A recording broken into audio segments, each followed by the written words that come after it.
excited for an opportunity to play Baylor in the Sugar Bowl. I ain't got to really address that other than the media teleconferences we had. We were 4 practices in and got a lot of respect for this team. When you watch them on tape, they really play hard, toughness, competitive. I think Coach Rule does a tremendous job. The turnaround he's been able to do there is really incredible. They played in a lot of really tough games this year. Got a lot of respect for their conference, having played Texas from their conference last year, and they do a fabulous job. So our guys, we really just kind of started on them specifically today, but we've had 3 or 4 practices that were more fundamental based, and the coaches have been working towards getting ready for Baylor. So excited about the opportunity to play those guys. I know our players are too. Next thing would be signing day today, which is kind of a weird timing for everything because we've still got the February signing day coming up, and we were able to address a lot of our needs today. I really feel like, when you talk about wide receiver and you talk about offensive line, what we've got leaving and what we need on our roster, able to attack some of those areas and still have work left to be done, hopefully in both those areas. But we got a really good, strong group. We got some really strong academic kids, which matters a lot to me at this university, and some great competitors. A couple guys, I think 4 guys played for state championships, 2 guys won state championships. I'm really excited about this class. It's not completely done yet, but obviously a lot of the pieces are in place. So with that, I'll open it up.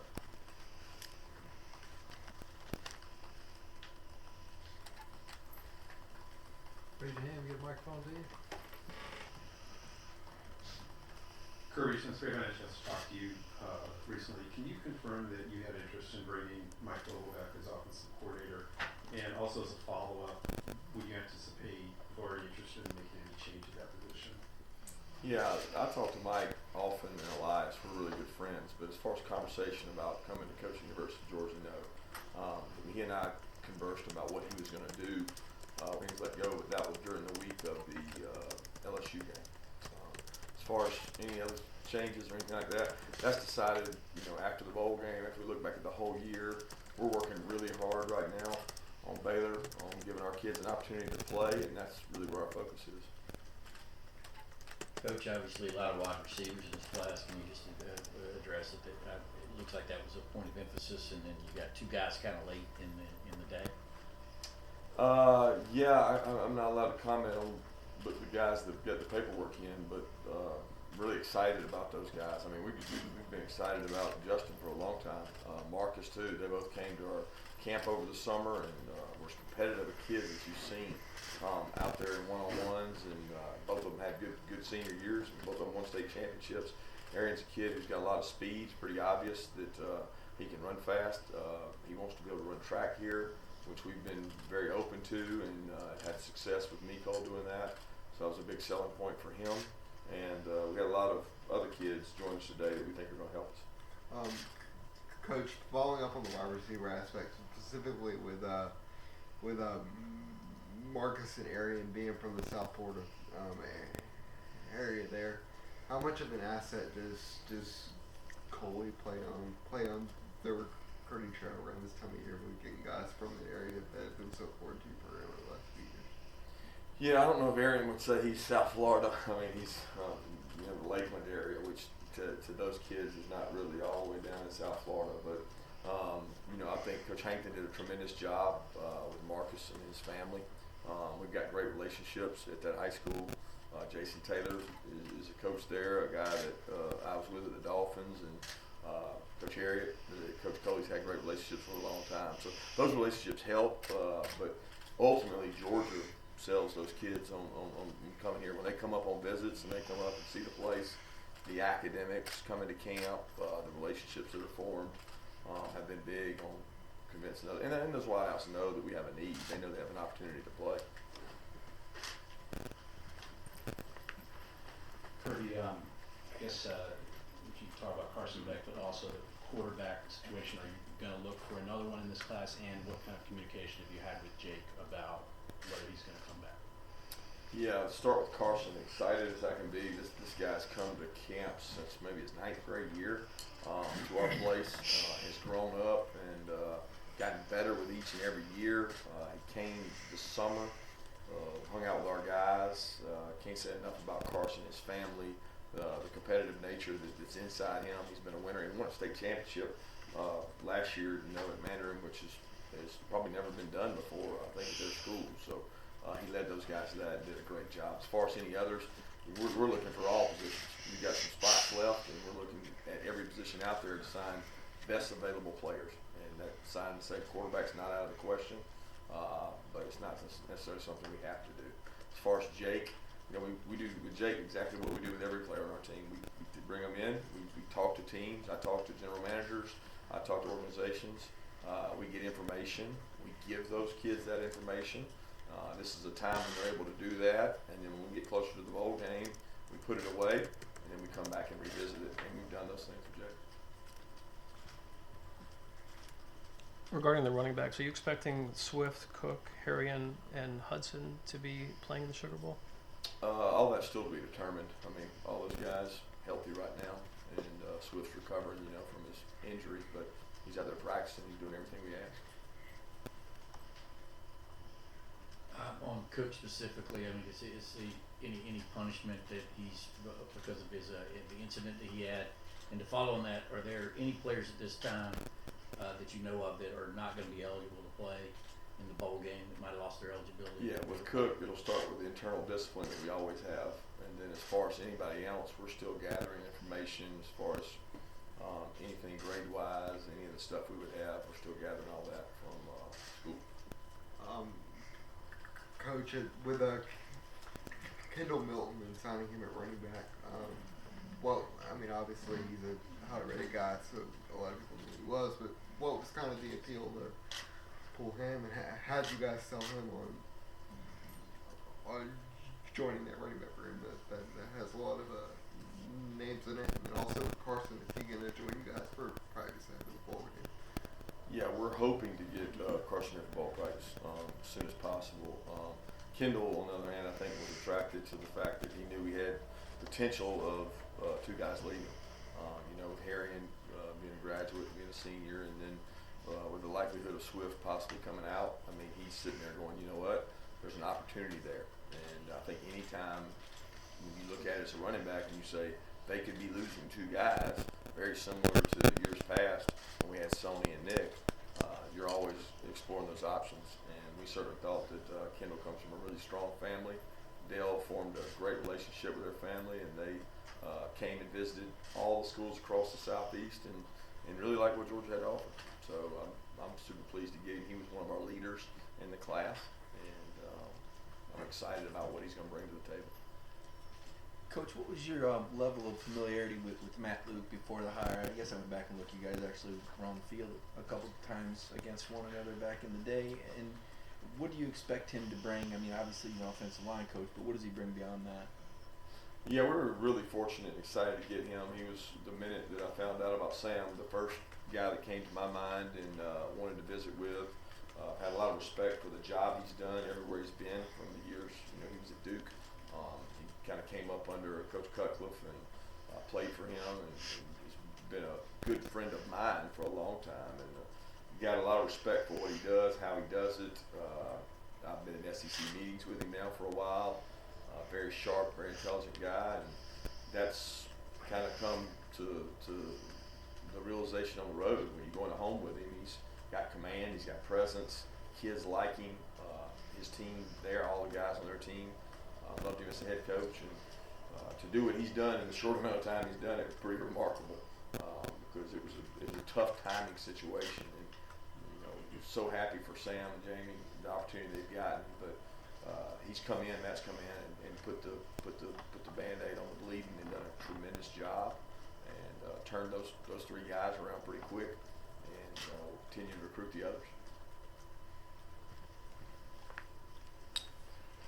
Kirby, I know you were asked about offensive philosophy after the SEC championship. I'm wondering if a couple weeks since then you've had any time to reflect more basically on the struggles this year and whether scheme is part of it, whether you're going to look at the philosophy or if there's anything you'd like to clear up about. Yes. We look at it. But we want to score points. I mean, you guys want a simple answer like it's just going to poof and happen. It's all philosophy. It's all the plays that are called and the play designs. It's not everything. There's a lot of things that goes into having a successful offense, and we need to be better. I think everybody acknowledges that, and that's what we're working on really hard.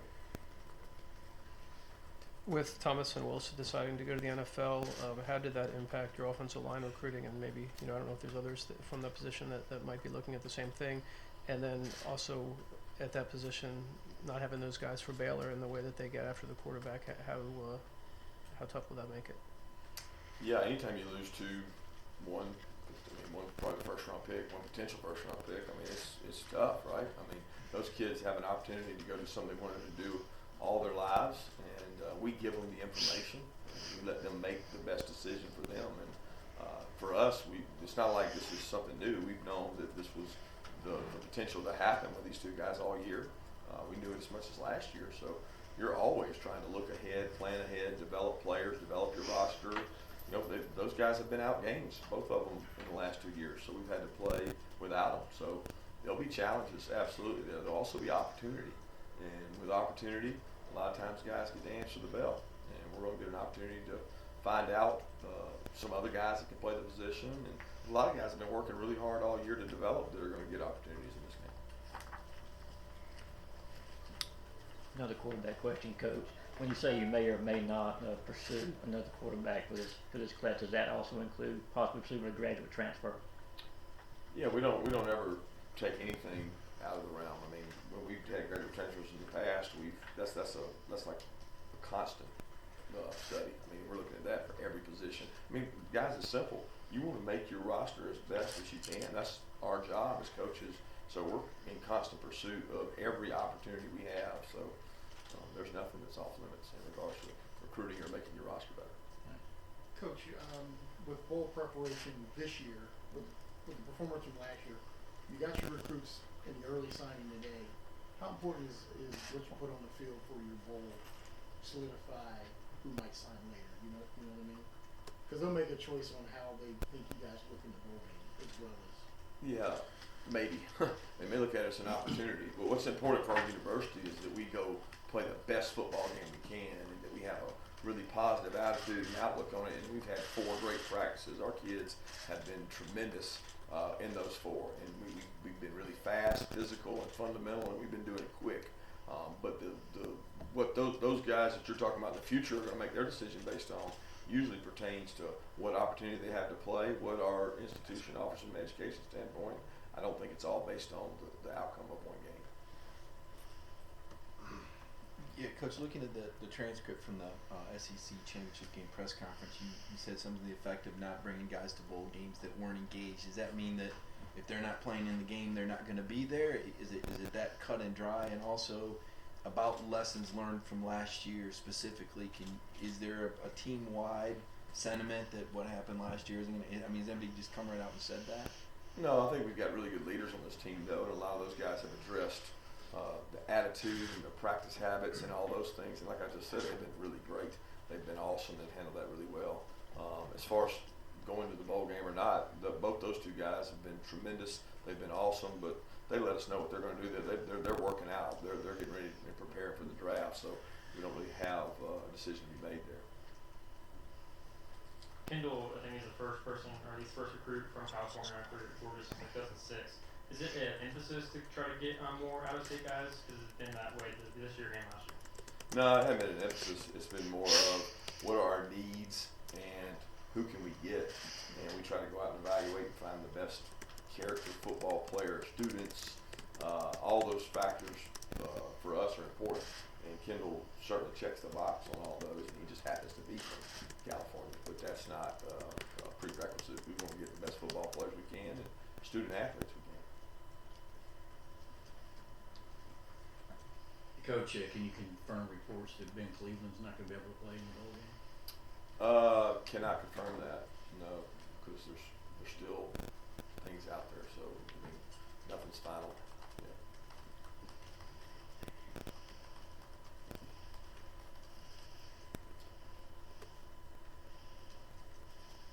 Other questions? Raise your hand. I imagine you have a good sense of maybe you know, what's left between now and February for your class. Can you kind of speak to how you feel about, you know, how it might shape up with the final stretch here, you know, beyond what you're going to have today with your signees? No, I can't really. I mean, we've got guys that I can't comment on. Sure. So I can't say anything about. I mean, I don't really know what you're asking. Well, just that, you know, you might have, I don't know, 17, 18 names today, but what you have in February might look different if you have add some other targets. You know, I'm sure you have a sense of, you know, how guys feel about Georgia and, you know, as they make their final decisions. Yeah, I can only comment on the ones that have signed today. That's all I'm allowed to comment on. So I'm excited about the ones that signed today and looking forward to finishing off the class with another great class. I'm very pleased with what we brought in today, and I'm very pleased with what we've got coming forward in February, but I can't talk about it. For the guys that you brought, you know, signed today, how many of those guys will come in tomorrow, next week, you know, early enrolls, and how many of them will be taking the arms with you? I think we're going to have 6 or 7 mid-year enrollees, but they may not be here in time for bowl practice. Some are elected to play in the All-Star games. Some still have to get all their academic paperwork in to be able to enroll mid-year, and some will be here for the practice. Coach, you touched on this in one of the teleconferences you had earlier about the Sugar Bowl, but how seriously do you think your guys are approaching this game as opposed to last year? I thought they approached the series last year. We didn't play real well, but we had a bunch of young guys that got to play on defense, and you know, offensively we had turnovers. When you have turnovers, you don't win football games. We've kind of gotten to that point, and we're at a 0 turnover margin, and they're at a +14. So for the last 4 days, we've been banging that home. We can't have turnovers and win football games. So certainly excited to give our guys an opportunity. They've all embraced the challenge, and that's what you do as a leader. You confront and demand and say, this is how we're going to do it, and if you don't do it to the standards, then you don't play. And all these kids have been great. They've done a good job of that. How would you evaluate the guys, the guys you got today, particularly on the defensive line? Excited. I think those 3 guys, when you start looking across the country, defensive linemen are hard to find. 6'3+, 300-pound plus athletic guys. They don't grow on trees. I mean, you don't just like go pick them and grab them like you do DBs and finding wide receivers. They are hard to find, big physical presence guys, and that we needed that. We're losing some core guys, and those 3 guys, to me, are as good of a group as you'll find in the country, with 3 of them coming in together that we really need. Coach, I was going to follow up on that. Just from a numbers standpoint and a need standpoint, what were the areas you wanted to address and what's left? I know you said you want your best players still out there, but from a numbers standpoint, what did you really want to hit on, and what numbers, what areas you think you got to hit now? I don't know what you mean by numbers. If you're telling me, asking how many more we're going to sign, well, in different positions, just as far as a priority in terms of making sure you got. Yeah, I would say O-line and receiver were the biggest areas that we had to improve our roster. But you can't say that in a class, because a class has all the parts. So if it's missing one part, then you could be deficient 2 years from now, 3 years from now, maybe next year. So I don't feel like that we're going, oh man, there's a major deficiency here. We've got a good, really balanced class. I mean, you could say linebacker, but we felt like there was not a need to have to go take a guy at inside backer, because we had some young guys there. So I don't know if that answers your question, but that's what I'm getting at. Going back to the SEC championship, when you had guys like Lewis Cine and Tyreek Stevenson, especially Lewis Cine, I guess. But what was it about his growth that kind of led you guys to give him some more play time there? I know that probably the scheme of LSU kind of played into that, but also we talked about it throughout the year. But the fact that a lot of these freshmen contributed, did that help with you guys signing some of these guys in this class? I don't know how many of these guys look at that and acknowledge that. I don't know if that's really important to them, because it's twofold. Yeah, they play a lot of freshmen. Well, everybody in the country plays a lot of freshmen, because our rosters aren't as deep as they used to be. Also, sometimes they see that as that's another guy in front of me. You know, so I don't know that has bearing all the time, other than we will give good football players opportunities to play, and if you're good enough, you're old enough. You don't have to be a certain age. If you're good enough, you're old enough, and we've always had that mantra around here. But Lewis had done some good things during the year. He'd really played well when given the opportunity, and he did some good things in that game. He's one of our faster players, and he helps matchup wise, and he's one of our best tacklers. So that was why he got the opportunity. How many practices are you having on campus? And given that it's the same bowl, are you changing anything up in terms of just so it's not like a repeat of everything last year in terms of the activities for the players and just the whole approach? Now we don't get to pick the activities for the players. The bowl picks a lot of that, and having been there a lot of them carry over their traditional activities. But as far as us, we did a quality control last year when we got back of everything that we had to do it again. You know, what would we do different? What can we do better? We took those sheets out, and we're looking at that, and we've made some changes, some subtle, some major, and I'm excited about the opportunity. But that's why you do that when it's fresh on your mind right when you get back, because we're very detail oriented of, okay, well, would we stay there? Would we go there? Would we do this? Would we have this game? Would we do that game? Would we practice this way? Would we practice this time? Look at all that and try to find the best available option. But at the end of the day, it's really what kind of person are you inside? Like when you look at yourself in the mirror, can you accept that you did your best and you know you did your best, or do you feel like you did less than your best? And that's what we're challenging the guys to do. That comes from inside. 2 more questions? With the coaching change on your staff this year, with players coming and going, I'm just wondering you personally how you've adjusted. I mean, this has been 4 years for you, but it looks like this off season has been a busy one. I just wonder how have you adjusted and what have you learned from just this particular off season with all the transactions that have been going on around you? I don't know if it's any different. We had somebody last year, right? He's at Colorado. He's a defense coordinator. Yeah. So I mean, to me, this is part of the profession. When you win football games and you win your division 3 years in a row, people get opportunities, and I am happy that Sam Pittman gets the opportunity he gets. We've had other coaches on our staff get opportunities that have elected to stay, and that is a good thing. But for me, the next step is getting ready to play Baylor. It was signing the signing class today. Tomorrow it's getting our players ready to go play Baylor. The next step is a Monday practice for Baylor. So we're working on game prep for those guys. And I don't really get into where this is compared to last year or the year before. It's next thing up. What's important now? Coach, I don't mean anything about it, but I'm just curious. No immediate availability for this week for players. Kind of what comes you're behind the decision for that this week? Well, a lot of it comes from our players, and our players have really felt like during the year there was a large burden and taxing on them with schoolwork and a lot of the things they had, and a lot of the same guys doing the media and the younger guys not doing it. And that's just philosophical, to be honest with you. And our guys have enjoyed the break, and we're going to focus on us, and we're going to do that in-house. And it's just a choice I get to make.